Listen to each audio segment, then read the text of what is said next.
Because of the youth of this community were known for the rascal activities inside on display area, plenty of hold-ups, roadblocks. For many years, this has been a very fearful place to come. I was one of the victims of one of the hold-ups on the road here. One youth ran outside and pointed the gun at the bus. And when we took cover, I tell you, it was an experience I'll never forget. I thought I was gone.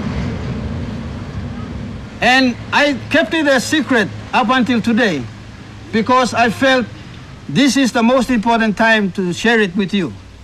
I was challenged to do something for the youth for the 4 Mile.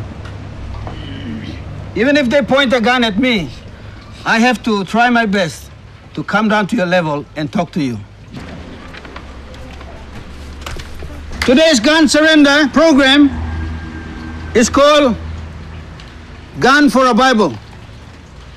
Salvation Army has been involved with many youth, and nothing like this has happened before in the history of Salvation Army's working with youth in the community.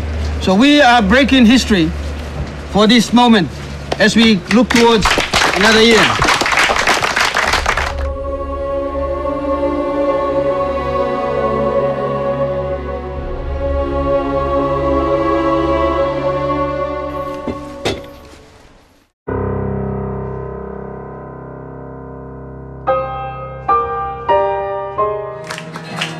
Inside Lord Jesus, be like the knees.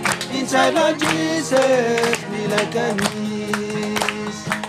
Would you join me in this very important ceremony to put the post? As I put the post down, it will represent the corner post of the church. Church in the 4 Mile area began to grow in my mind, and the boys, when I mentioned to them, you know, why aren't you coming to church?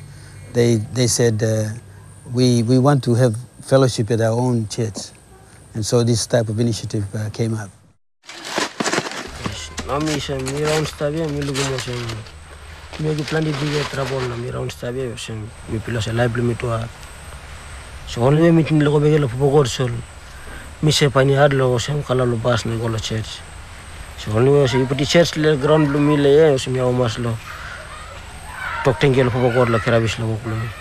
You play looking, I believe, film and seen with your own eyes what's happening here.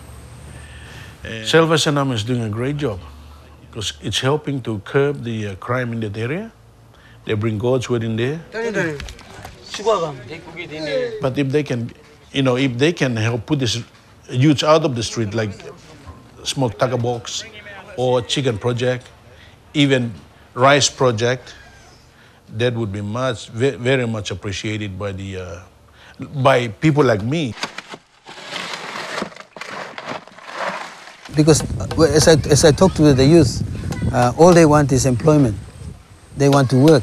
The boys will be able to cut the grass, but there's no employment in the city.